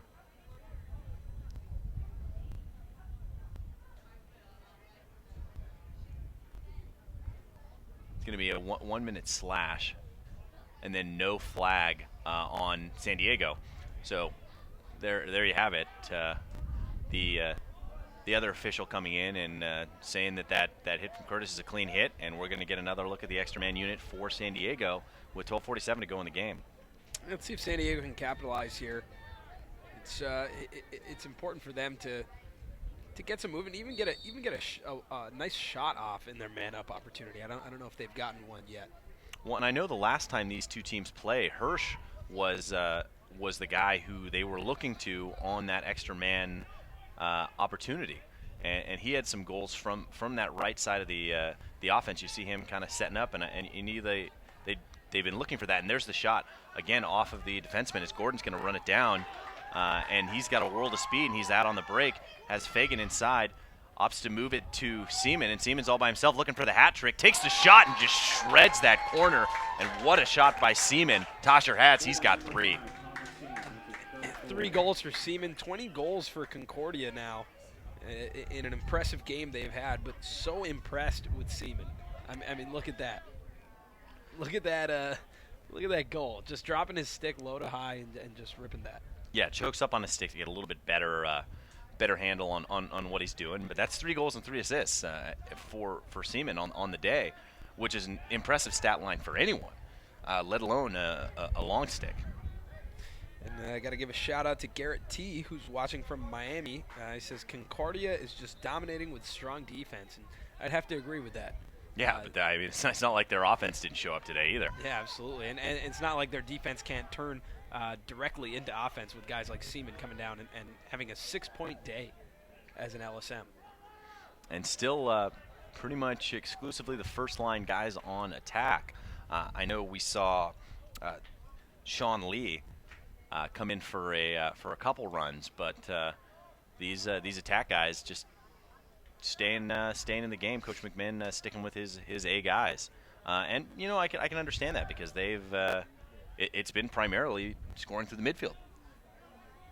Just a reminder, you are watching exclusive SLC tournament action right here on the Lacrosse Network.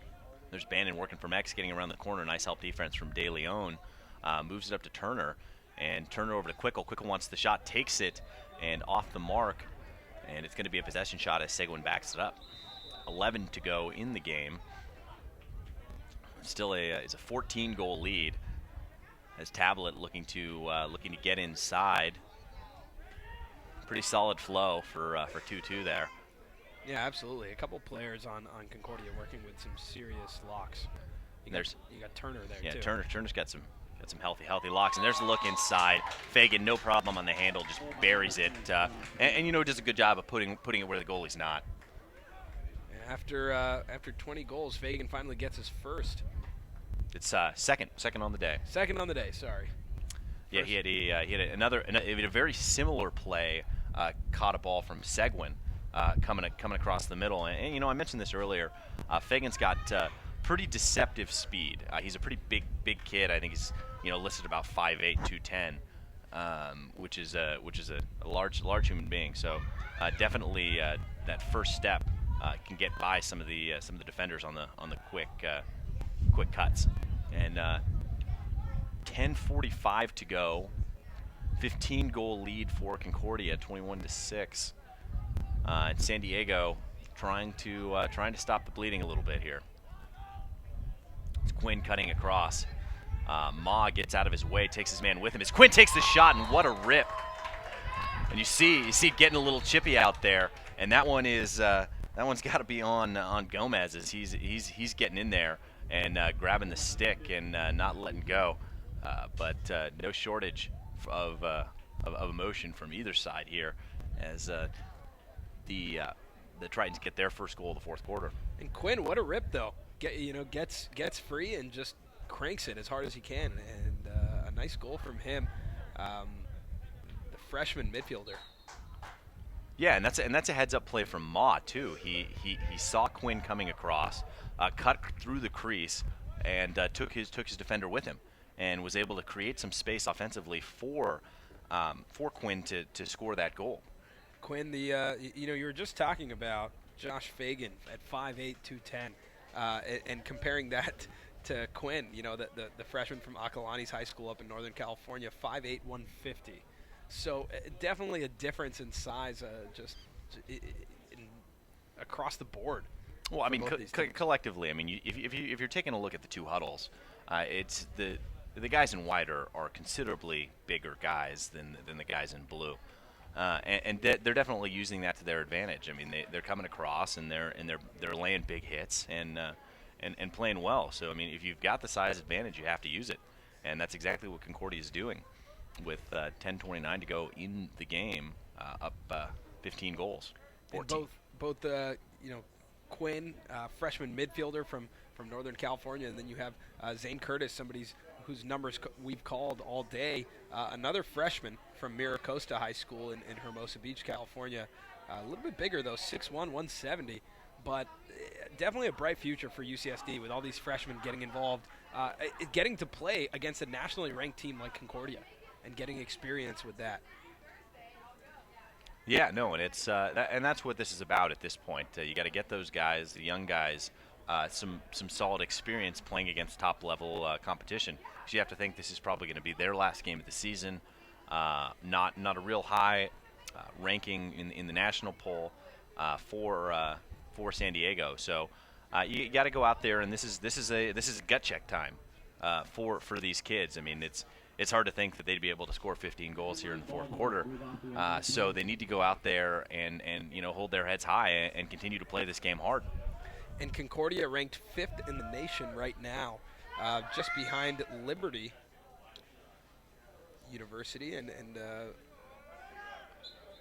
top 5 for Division II right now in the nation: St. Thomas, Westminster, St. John's, Liberty, and then Concordia. So Concordia definitely representing the SLC for Division II.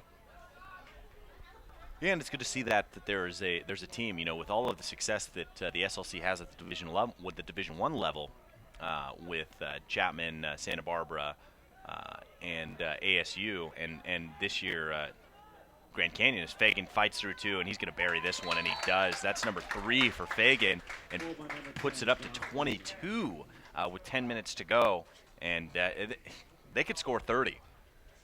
They could score 30. I mean, if they keep on going at the rate they're going right now, they will score 30. So we'll have to see what happens here with 10 minutes left. I think I'm really curious to see if Coach McMinn wants to rest some of his guys as they have a championship game to play tomorrow. And it's crucial that they win that game. Yeah, I mean, it's so important. I know we talked about this last night, but to the seeding, if you drop a game that you're supposed to win, you go from the 4 spot or potentially the 3 spot, depending on what happens in some of the other conference tournaments. And there's Turner looking inside, buries the goal. That's Seguin calling his own number that time, buries the goal, and that's 6 seconds on that goal to push the lead up to 16 at 23-7 with 9:54 to go in the game, and San Diego just running out of gas, kind of like how what we saw at the end of the game last time these two teams met.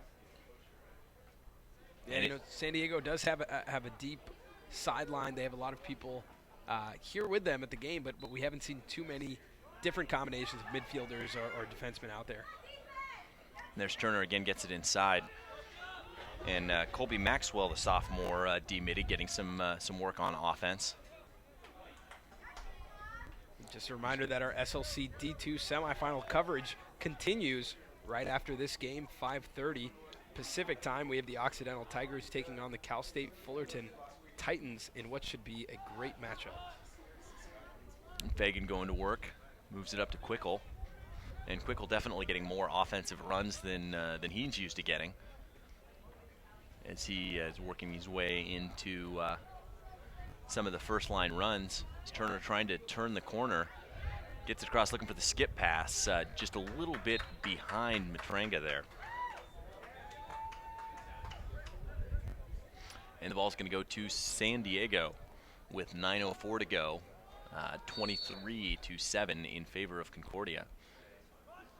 And nice check there, able to sneak through and fighting into three, and he's just not getting any help from his teammates right now. So he loses the handle. Matranga looks like he's going to pick it up. Sorry, that's Martinez.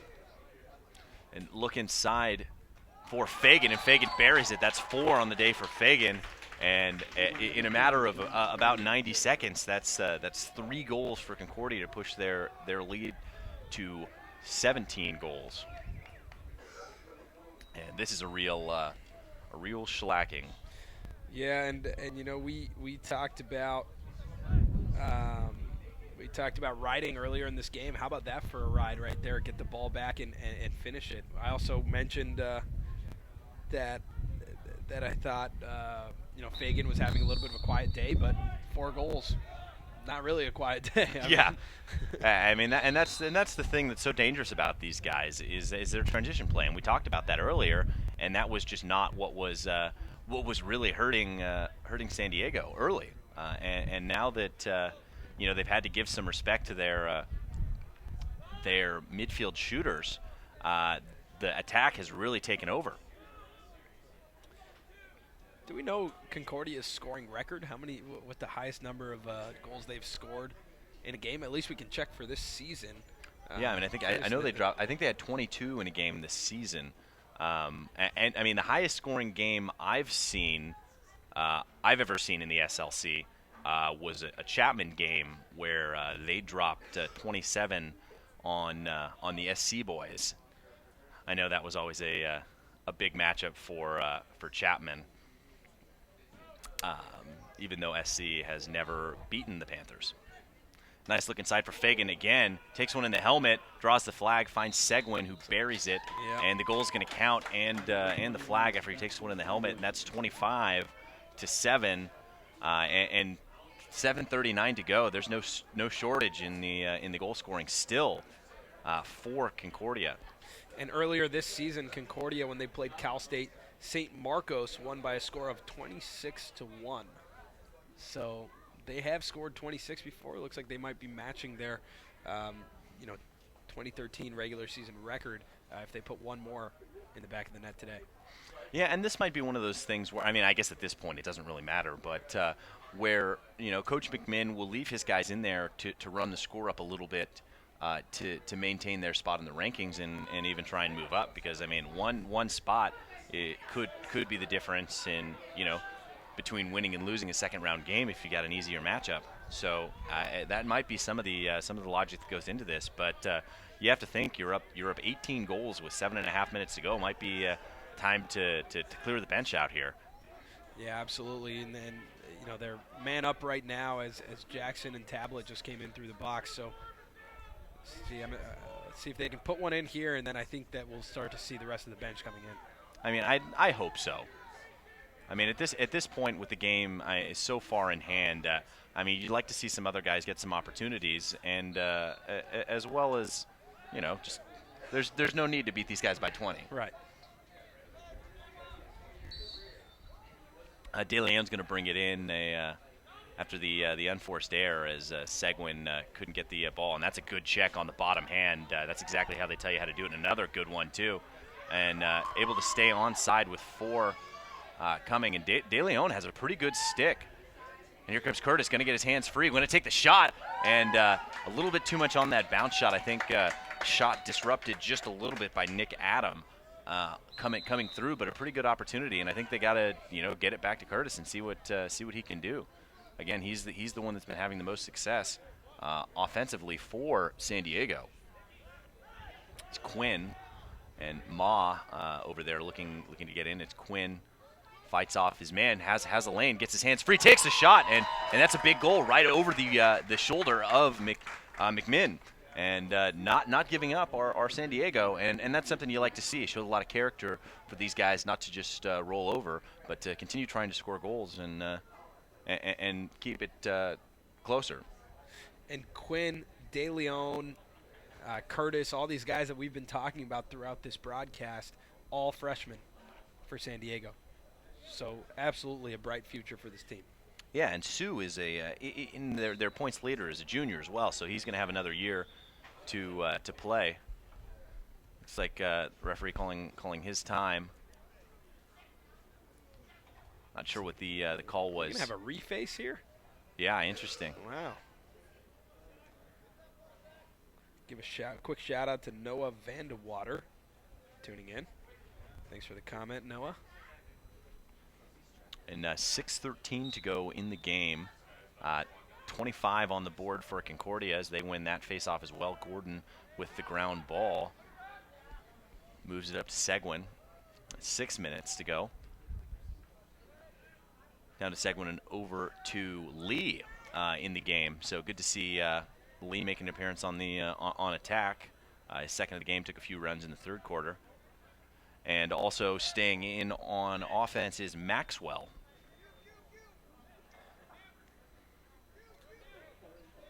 Coming inside Matronga, finds Lee. Over to Fagan. And subbing in through the box now as Fagan sends over the rolling pass. And loses his footing. That's Brereton, the senior, making his first appearance of the game as well. De Leon coming down the sideline. Looked like he might have had a line there. Moves it down to. Sorry, I thought that was Quinn Zhang looking in, but Zhang throwing the ball away, and what a check, and an even better ground ball coming in, and not going to be able to run Adam down. Is San Diego. So back on the offense. Fagan with the ball. 4:50 to go in the game. Seguin with the ball now. Moves it up to Brereton. As some of the bench players coming in now for the Eagles. It's Matranga to take it inside. Draws the double. Great job keeping his stick. Loses the ball. Finally gets it over to Brereton after the ground ball by Martinez. And down to Lee. Lee looking to work from X. Moves it up to Seguin. And back up to Matronga. Taking a little bit more time in their offensive set here. And more official time. Got the straps off for Matronga. And I'm surprised we aren't seeing a shot clock here. Yeah. Right? I mean, this seems like the exact moment to use it if there's ever been one. And Brereton with the ball now. But yeah, definitely just kind of moving the ball around. Definitely not any real effort towards the goal yet. It's been a little over a minute, so no shot clock call, and that ball goes out of bounds on the errant pass.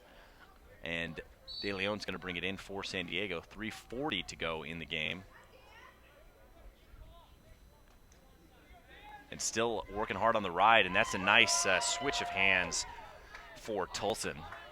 Tolson rolls away from the pressure, gets the ball inside. There's Curtis trying to make something happen, working on Adam.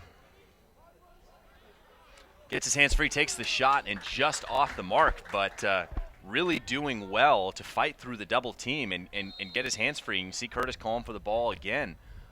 He wants it, and had an opportunity to just about match his scoring for the season if he scores another goal here. Had only 5 goals coming in, has 3 today. Really playing well for the Tritons. It's a nice handle. Asher, who has 2 goals as well, and they're gonna get a slash here. And again, he's trying to push him out of bounds. Going to draw another one, and he should get a third one there, and that's going to be 3 flags, all on Yount. Definitely, let's see what the call is going to be. And those are just unnecessary checks. There's 6 or 7 flags on the field. He's lucky not to get tossed from this game after something like that, up 18 goals. Yeah, I mean, the official had to throw his hat there. Didn't have enough flags to throw on that one. And absolutely, when you're up by this much in the fourth with 2 minutes and 39 left in a semifinal game, there's no need to be playing like that. Yeah, and it's, I don't like to say it, but it's something that Concordia's got a little bit of a reputation for. Some kind of chippy play, some cheap shots, and that's not something you'd expect from a school like Concordia. And you see Yount sitting in the box, not seeing. Let's see if we can hear what Matt Holman's saying. Okay, guys, I don't know if you caught that, but what we have is 18 White just recorded 3 individual 1-minute slashing penalties. In essence, he's out for the game. I don't know about you. You've probably mentioned it already. Probably behoove White to kill the rest of this time, get out of this game, and get ready for their championship. Just not sure what you guys are thinking on that. And that's SLC President Matt Holman, and I definitely feel the same way. I mean, I think that's got to be the reason why we haven't seen the shot clock call, because it's a little bit of a mercy no call going for San Diego, but White's got to be careful not to try and lose any of these guys that they've got that have been playing so well. The last thing they need to do is to lose someone after some cheap plays like that. And they're Tolson coming through, able to flip it up and picked up by Quinn, and they're back into it. Going to be man up for the rest of the game. Ochai looking inside, takes the shot, and the quick stick by Quinn off the mark. And Ochai going to be able to keep it for San Diego. 2 minutes, 10 seconds to go in the game. I want to try and keep keep the offense going. Working from X's Asher. Asher looking inside, can't quite come with it, and then McMinn able to get it off of the deflection from the defense. There's Gomez wearing 2 different colored socks. And moves it across the field to Adam. You get a zoom in right there on those socks for Gomez as Concordia moves it into their offensive side. Turner, and that would have been a really unlucky break. Almost able to scoop it up. There's Simon. Looks like they're going to be able to clear it here, and they still have an opportunity to be man up and try and put the ball in the back of the net here. And I think that's a big kind of safe face goal, and takes the shot inside and doing a good job of collapsing on the crease is Concordia, and McMinn coming across and taking some pretty good ones in the elbow there. Just shrugging them off. That feels terrible. That I do know. But able to get it down on the offensive end. 58 seconds to go, and looks like Lee just going to hold this as long as he can, try and get some time off the clock here, and just run this one out. I mean, they're going to be man down for the rest of the time here. San Diego going to start doubling here. Is Gordon probably just about going to be able to run out the rest of the clock here. Moves it to Seguin. Seguin coming inside. Not going to shoot the ball there. I think is the right call. Moves it back over to Lee, and he's got it. And still not doubling back to Turner. 24 seconds to go.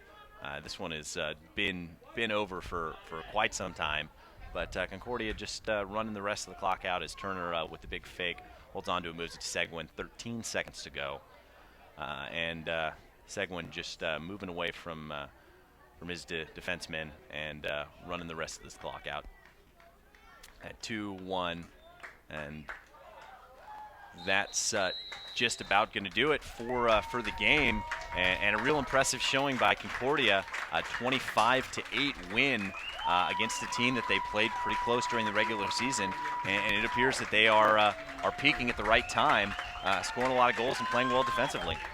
Yeah, absolutely. Concordia coming out and showing why they're the 5th ranked team in the nation right now. They're going to move on to the championship game, and you can catch that tomorrow live on the Lacrosse Network, 11 a.m. Pacific time. They're going to play the winner of our next game, Occidental and Fullerton, as they match up in 30 minutes right here on the Lacrosse Network. Yeah, so definitely stay tuned for some more semifinal SLC playoff action live on the Lacrosse Network. I'm Chris Marshall, always joined by Samir Chaudhry. Stay laxy.